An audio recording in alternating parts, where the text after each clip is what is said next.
لله الحمد لله نحمده ونستعينه ونستغفره ونؤمن به ونتوكل عليه ونعوذ بالله من شرور أنفسنا ومن سيئات أعمالنا من يهده الله فلا مضل له ومن يضلل فلا هادي له وأشهد أن لا إله إلا الله وأشهد أن محمدا عبده ورسوله صلى الله عليه وسلم.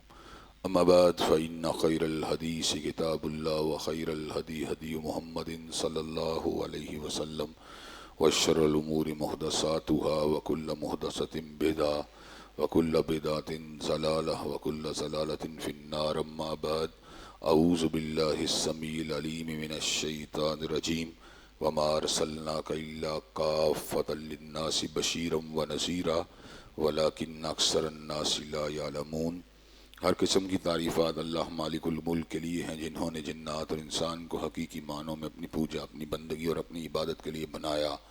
اور ارشاد فرمایا وما خلقت الجن والانس الا لیعبدون، اور میں نے نہیں بنایا جنات اور انسان کو مگر اپنی پوجا، اپنی بندگی اور اپنی عبادت کے لیے. حمد و ثنا کے بعد عرب انگنت اور بے شمار درود و سلام ہوں اس ہستی اقدس و مقدس پر کہ جن کا نام نامی اور اسم گرامی محمد کریم صلی اللہ علیہ وعلی آلہ وصحبہ وبارک وسلم ہے. اللہ رب العزت نے امام کائنات علیہ الصلوۃ والتسلیم کو اہل کائنات کی ہدایت اور ان کی رہنمائی کے لیے مبعوث فرمایا، اور آپ کی ذات بابرکات کے ذریعے اہل کائنات کی ہدایت اور ان کی رہنمائی کا خوب بندوبست فرمایا. اللہ رب العزت نے امام الہدیٰ علیہ الصلوۃ والتسلیم کی سیرت طیبہ میں طرح طرح کی خصوصیات کو ودیت فرما دیا تھا، اور گوناگو قسم کی صفات کو آپ کی ذات اقدس و مقدس کا حصہ بنا دیا تھا. اور ان تمام باتوں سے بڑھ کر یہ کہ میرے آقا کی زندگی میں کوئی صبح ایسی نہیں آئی، کوئی شام اور کوئی رات ایسی نہیں آئی، دکھوں کی کوئی گھڑی اور شوق لمحہ ایسا نہیں آیا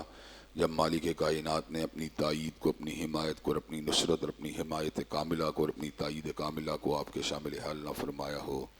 اور ان تمام باتوں سے بڑھ کر یہ کہ رض کرم نے اپنی آخری کتاب حمید کو امام العرب والعجم سید المتقین والابرار حضرت اشرف الانبیاء والمرسلین جناب خاتم النبیین علیہ الصلوۃ والتسلیم کے قلب اطہر پہ نازل فرما دیا تھا.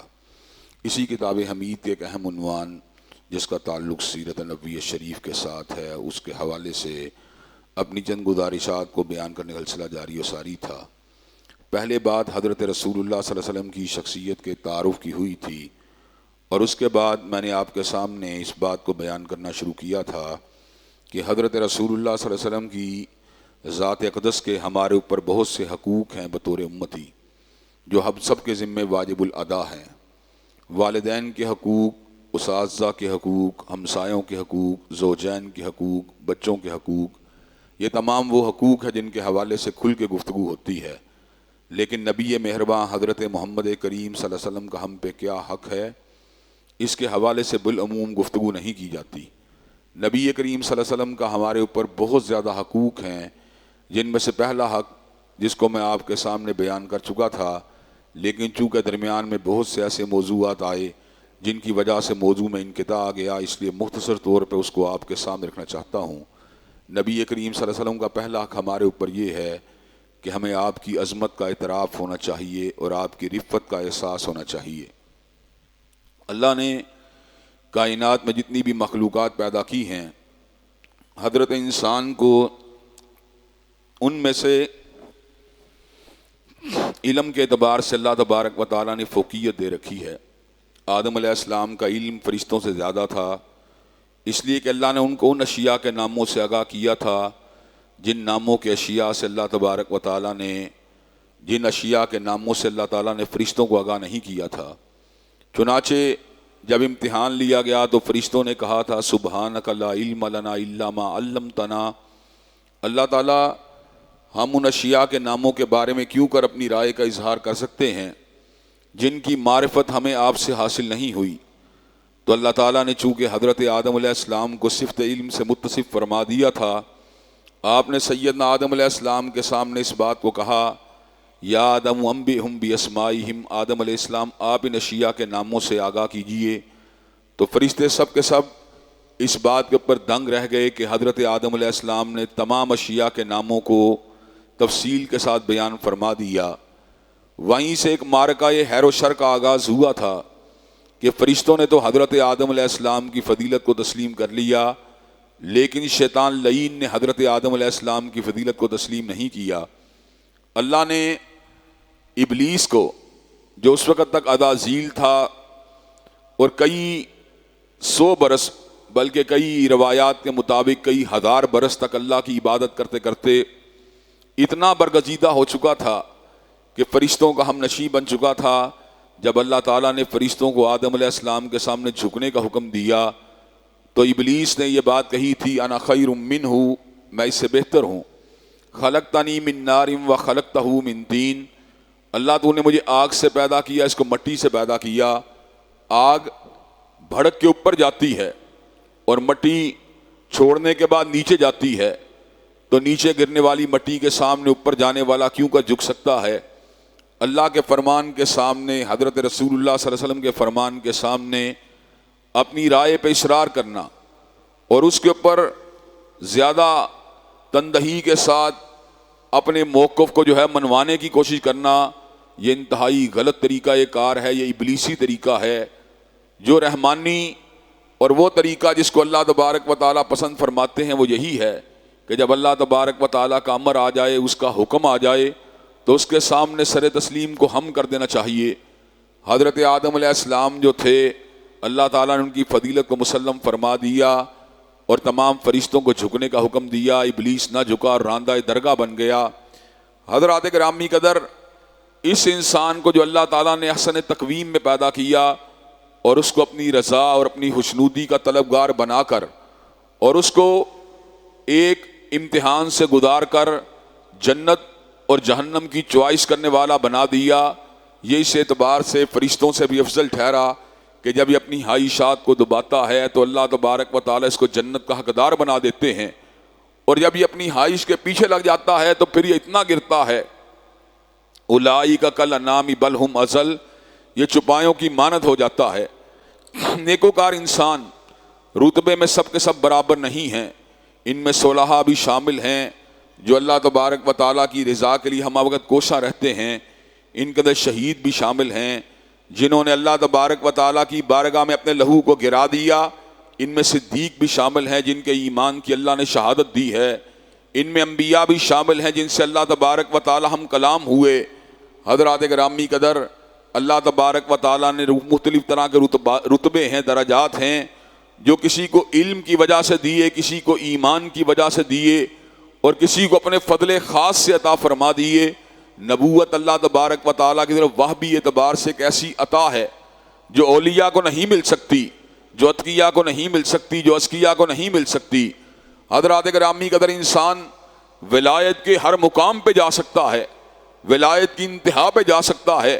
اتنی انتہا پہ کہ اللہ کا محبوب بن جائے، اتنی انتہا کے اوپر کہ اللہ تبارک و تعالیٰ اس پہ اپنے فضل خاص کا نزول فرما دیں، اتنی انتہا پہ جا سکتا ہے کہ پھر دو سے بری اس کا انتظار کرتی رہے، اتنی انتہا کے اوپر جا سکتا ہے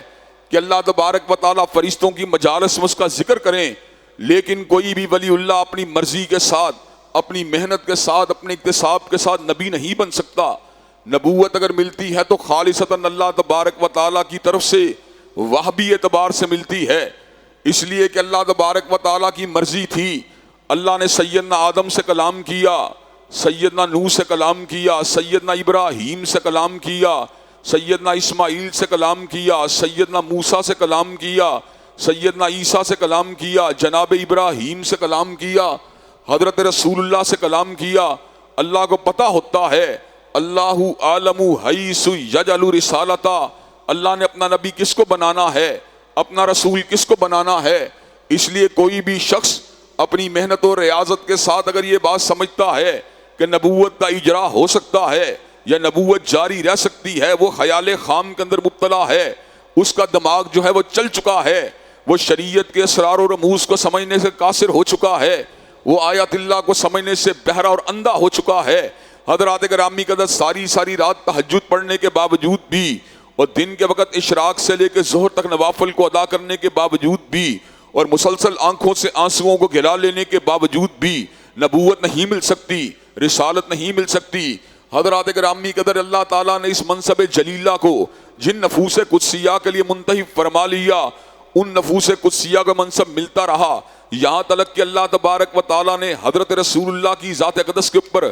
اس منصب کو تمام فرما دیا اور اس امر کا اعلان فرما دیا، ما کان محمد ابا احد من رجالکم ولکن رسول اللہ و خاتم النبیین، حضرت محمد کریم صلی اللہ علیہ وسلم کسی مرد کے باپ نہیں ہیں بلکہ اللہ تبارک و تعالیٰ کے رسول ہیں اور اللہ تبارک و تعالیٰ کے آخری نبی ہیں۔ اب جو بھی نبوت کا دعویٰ کرنے کی کوشش کرے گا، چاہے تہجد گزار ہو، چاہے شب زندہ دار ہو، چاہے چہرے پہ نور ہو، حضرات گرامی کہتے چاہے پیشانی پہ سجدے کا نشان ہو، وہ جھوٹا ہے، وہ بے ایمان ہے، وہ لعنتی ہے، وہ کذاب ہے۔ حضرات گرامی قدر اس کے مد مقابل وہ لوگ جو اس بات کے اوپر یقین رکھتے ہیں حضور کے بعد کوئی نبی نہیں ہو سکتا، آپ کے بعد کوئی رسول نہیں ہو سکتا، وہی حقیقی معنوں میں ختم نبوت کے عقیدے کو سمجھنے کی وجہ سے ایمان اور اسلام اور ایقان کے راستے کے اوپر ہیں۔ چنانچہ حضرت رسول اللہ کے بعد جن جن لوگوں نے بھی دعوی نبوت کیا وہ راندہ درگاہ ٹھہرے اور اللہ تبارک و تعالیٰ کے حبیب علیہ السلام کی اس حدیث پاک کا مصداق ٹھہرے کہ میرے بعد 30 جھوٹے آئیں گے جن میں سے ہر بندہ اس بات کا اعلان کرے گا، دعویٰ کرے گا وہ اللہ تبارک و تعالیٰ کا نبی ہے، حالانکہ اللہ تبارک و تعالیٰ نے میرے پہ نبوت اور رسالت کو تمام فرما دیا، لا نبی بعدی۔ حضرات گرامی قدر بات جو تھی وہ کسی اور ڈائریکشن کے اوپر چل نکلی، لیکن بات کا اصل یہ تھا کہ اللہ تبارک و تعالیٰ نے ہر کسی کو درجات عطا فرمائے اور عام انسانوں کے مقابلے میں نبیوں کے درجات جو تھے ان کو بلند و بالا فرما دیا، اس لیے کہ نبیوں نے علم کو حاصل کیا، اللہ وحدہ لا شریک سے حاصل کیا۔ حضرات گرامی قدر نبی جو تھے وہ اللہ کی طرف سے آنے والی خبروں کو لوگوں کے سامنے رکھنے والے تھے۔ کاہن اور نبی میں فرق یہ ہوتا ہے، کاہن کے پاس جو غیبی اطلاعات آتی ہیں وہ شیطانی ذرائع سے آتی ہیں، جبکہ نبی کے پاس اطلاعات آتی ہیں وہ اللہ کی وحی سے آتی ہیں، اللہ کے فرشتوں کے ذریعے آتی ہیں۔ حضرت رسول اللہ صلی اللہ علیہ وسلم کی رسالت کے امتیازات میں سے ایک بات جس کا ذکر اللہ نے سورہ جن میں کیا اس کو بھی آپ حضرات کے سامنے رکھنا چاہتا ہوں۔ اللہ تبارک و تعالیٰ نے اس حقیقت کا ذکر فرما دیا جب اللہ نے حضرت رسول اللہ کو نبی بنا دیا، جب اللہ نے حضرت رسول اللہ کے اوپر اپنی رسالت و نبوت کو تمام فرما دیا تو اللہ تعالیٰ نے خلاف معمول ایک اور کام بھی کیا۔ جب حضرت رسول اللہ کے اوپر وحی آتی رہی اللہ نے شیطانی تمام ذرائع کو آسمان کی خبروں کے لیے مسدود فرما دیا، آسمان کے شگافوں کو انگاروں سے بھر دیا، شعلوں سے بھر دیا۔ جنات آپس میں یہ بات کہنے لگے آج سے پہلے جب ہم ان شگافوں میں بیٹھتے تھے تو فرشتوں کی گفتگو کو سنتے تھے، آسمان کی خبروں کو کیچ کر کے زمین پہ لے کے آتے تھے، لیکن آج عالم یہ ہے کہ آسمان کے شگاف جو ہیں وہ آگ سے بھرے ہوئے ہیں۔ ان آگ کے شگافوں کو دیکھ کر اس بات کو محسوس کیا جا سکتا ہے اللہ تبارک و تعالیٰ زمین والوں کے ساتھ کوئی اور معاملہ کرنے کا ارادہ فرما چکے ہیں۔ حضرات گرامی قدر حضرت رسول اللہ کے 23 سالہ دور نبوت میں کہانت کے دھندے کو بند کر دیا گیا اور آسمان کی خبروں کو زمین کے پر آنے کے شیطانی راستوں کو مسدود کر دیا گیا۔ حضرات گرامی قدر انبیاء کا مقام اعلیٰ ہے، لیکن انبیاء صاحب شریعت رسول اللہ کی عظمت کا مقابلہ نہیں کر سکتے۔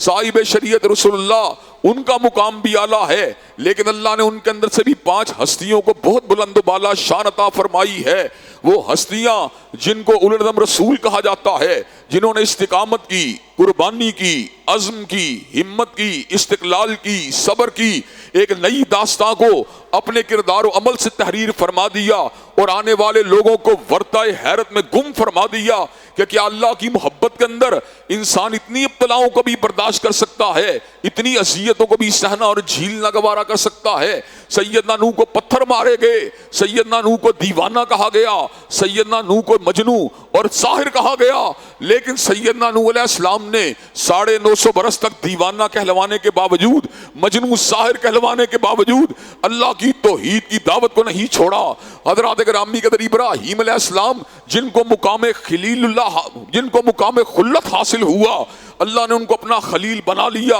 جن کے دل کے تاروں کے اندر کسی غیر کی محبت موجود نہ تھی۔ ہاجرہ کی محبت تھی لیکن اللہ کے بعد اسماعیل کی محبت تھی، لیکن اللہ کے بعد اسحاق کی محبت تھی، لیکن اللہ کے بعد سارہ کی محبت تھی، اللہ کے بعد ابراہیم کے دل میں کسی کا روب نہیں تھا۔ بادشاہ وقت کے روب کو ٹھوکر پہ اڑا کے رکھ دیا، آتش کدے کی آگ کو اس میں کودنا گوارا کر لیا، بتوں کے بت کدے کے اندر جا کر صدائے توحید کو بلند فرما دیا، اللہ کی محبت کرتے ہوئے، اللہ سے پیار کرتے ہوئے اور اللہ کے احکامات کے اوپر فنا ہوتے ہوئے ابراہیم نے عجیب داستان کو رقم فرما دیا. لخت جگر جو آپ کی سب سے قیمتی متاع تھی، بڑھاپے کے اندر آپ کے پیار کا مرکز تھا، اور آپ اس کو بڑے ہی پیار سے بھاگتا دوڑتا ہوا دیکھ رہے تھے. فلما بالغ ماہ السعی، جب وہ دوڑ دھوپ کے قابل ہوئے، اللہ نے عجیب سپنے کو دکھلا دیا. یا بنی انی ارا فی المنام انی اذبحک فانظر ماذا تری. ابراہیم علیہ السلام کو سپنا آیا، ایسا سپنا جو جگر کو کھا جانے والا، جو دل کو کاٹ لینے والا، جو روح کو ہلا دینے والا، جو دماغ کو الجھا دینے والا. کیا دیکھا؟ اپنے بیٹے اسماعیل کے گلے کو چھری کو چلا رہے ہیں. ابراہیم کو پتا تھا یہ خواب من جانب اللہ القا ہے، اس لیے کہ نبیوں کے خواب جو ہوتے ہیں وہ امتوں کے لیے بھی دلیل ہوتے ہیں، اور ان کے لیے بھی دلیل ہوتے ہیں. غیر نبی کا خواب اس کے دنیاوی معاملات کی اصلاح کے لیے تو ہو سکتا ہے، دینی معاملات کی اصلاح کے لیے تو ہو سکتا ہے، لیکن غیر نبی کا خواب امتوں کے لیے کبھی بھی حجت نہیں ہوتا. حضرات گرامی قدر سیدنا ابراہیم نے ایسی داستان کو تحریر فرما دیا جس داستان کو کوئی اور پیش کرنے سے قاصر رہا. حضرت موسیٰ نے فرعون کی رعونت کو نہیں دیکھا، قارون کے سرمایے کو نہیں دیکھا، حامان کے منصب کو نہیں دیکھا، شداد کی جاگیر کو نہیں دیکھا. سیدنا کلیم اللہ کی نظر اگر ہوتی تھی، مالک کائنات کی کبریائی پہ ہوتی تھی، اللہ وحدہ لا شریک لہ کی توحید پہ ہوتی تھی. سیدنا عیسیٰ علیہ السلام نے بستی والوں کی عداوت کو نہیں دیکھا، ان کی شکاوت کو نہیں دیکھا، بستی والوں کے سامنے اعلان حق کو کرتے رہے، یہاں تلک کہ آپ کو شہید کرنے کا منصوبہ بنایا گیا، اور آپ کے حواریوں ہی میں سے ایک حواری یہودا اسکروتی جو تھا وہ محبروں میں شامل ہوا. پطرس جس کو یہ مقام حاصل ہے کہ سید الحواریین ہے، اس نے بھی سیدنا عیسیٰ سے برات کا اظہار کر لیا. سیدنا عیسیٰ کو پکڑنے کی جستجو کی گئی، لیکن اللہ نے ان کو الجھا دیا. سیدنا عیسیٰ کو زندہ آسمانوں کی طرف اٹھا لیا. وما قتلوہ یقینا بل رفعہ اللہ الیہ، ان کو یقیناً شہید نہیں کیا گیا بلکہ زندہ آسمانوں کی طرف اٹھا لیا گیا. حضرات گرامی قدر آج مرزائی جو ہیں وہ اپنے دام تصویر میں امت کو الجھانے کے لیے سیدنا عیسیٰ کے رفع کے اوپر اعتراض کرتے ہوئے نظر آتے ہیں اور کہتے ہیں آپ نے رفع کا مطلب ان کا زندہ اٹھانا کیسے لیا. ہم ان سے سوال کرتے ہیں آپ نے رفع کا مطلب جو ہے موت کا کیسے لے لیا،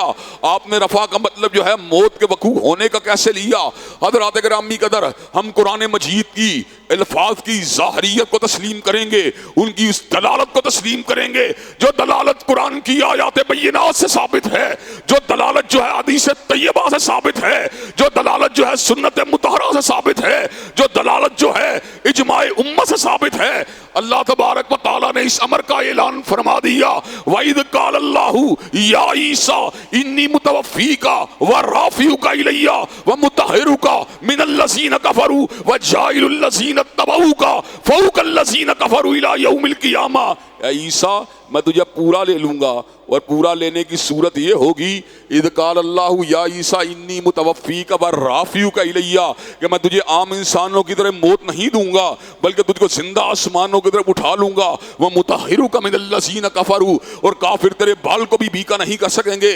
قادیانیت جو ہے وہ رفع کا مطلب اپنی مرضی سے کر کر، مرزا غلام احمد قادیانی کی غلط تفسیر سے کر کر امت کو اپنے دام تصویر میں الجھانا چاہتے ہیں. حضرات گرامی قدر مجھے یہ بات بتلائیے، وہ قادیانی جنہوں نے رفع کے الفاظ میں تعویل کی وہ نزول کا کیا جواب دیں گے؟ جو چیز رفع ہوتی ہے اسی کا نزول ہوتا ہے، جس کی موت ہوتی ہے اس کا نزول کبھی بھی نہیں ہو سکتا. اللہ تبارک و تعالیٰ نے سیدنا عیسیٰ کے رفع کا ذکر فرما دیا، اور حضرت رسول اللہ نے قرب قیامت میں سیدنا عیسیٰ کے نزول کا ذکر فرما دیا. نزول کا مطلب یہ ہے اوپر سے نیچے آنا. اللہ نے قرآن مجید کو اوپر سے نیچے اتار دیا، اللہ نے آسمان کی بارش کو اوپر سے نیچے اتار دیا، اللہ نے سیدنا عیسیٰ کو بھی قرب قیامت میں اوپر سے نیچے اتارنا ہے. حضرات گرامی قدر اولو رسولوں کا مقام اعلیٰ ہے، لیکن حقیقت یہ ہے تمام کائنات کے اولیاء اللہ ایک طرف ہوں، تمام کائنات کے شہداء ایک طرف ہوں، تمام کائنات کے صدیقین ایک طرف ہوں،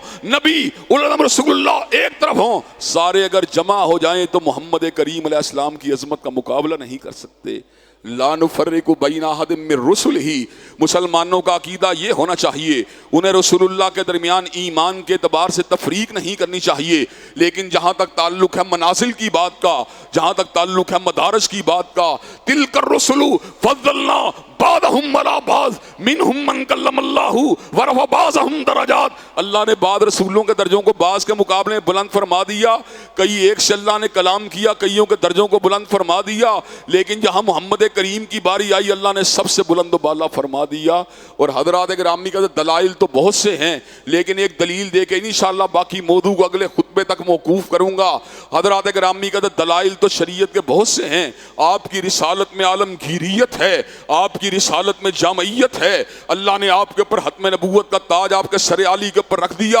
لیکن ایک بڑی دلیل یہ ہے جب اللہ نے آپ کو اسرار معراج کی رات بیت المقدس کے اندر پہنچا دیا، اللہ نے انبیاء کو بطور اعجاز دوبارہ سے بیت المقدس میں جمع فرما دیا۔ نبیوں کے چہروں پہ جو نور ہوتا ہے وہ اولیاء کے چہروں پہ کبھی بھی نہیں ہو سکتا۔ آقا نے اتنے حسین چہرے پہلے کبھی نہیں دیکھے تھے۔ آقا نے جبریل سے پوچھا یہ کون آئے ہیں؟ کہا آدم صفی اللہ سے لے کر عیسیٰ روح اللہ تک سارے انبیاء آئے ہیں۔ کہا کس لیے آئے ہیں؟ کہا عرش والے نے ان کو بھیجا ہے۔ کہا کس لیے بھیجا ہے؟ کہا نماز کو ادا کرنے کے لیے بھیجا ہے۔ کہا ان کا امام کون ہے؟ جبریل امین نے مصلی امامت پہ کھڑا فرما دیا اور کہا اللہ نے آپ کو ان سب کا امام بنا دیا۔ حضرت آقا آنے والوں کے امام بن کے نہیں آئے بلکہ اللہ نے جانے والوں کا بھی امام بنا دیا۔ حضرت رسول اللہ کی رفت کا عالم کیا ہے، آپ کی جلالت کا عالم کیا ہے، آپ کی قدر و منزلت کا عالم کیا ہے، آپ کے مقام رفیع کا عالم کیا ہے، اس کا احساس ہم سب کے دل میں ہونا چاہیے۔ انشاءاللہ اس حوالے سے اپنی مزید گزارشات کو آپ حضرات کے سامنے آئندہ خطبہ جمعہ میں رکھا جائے گا۔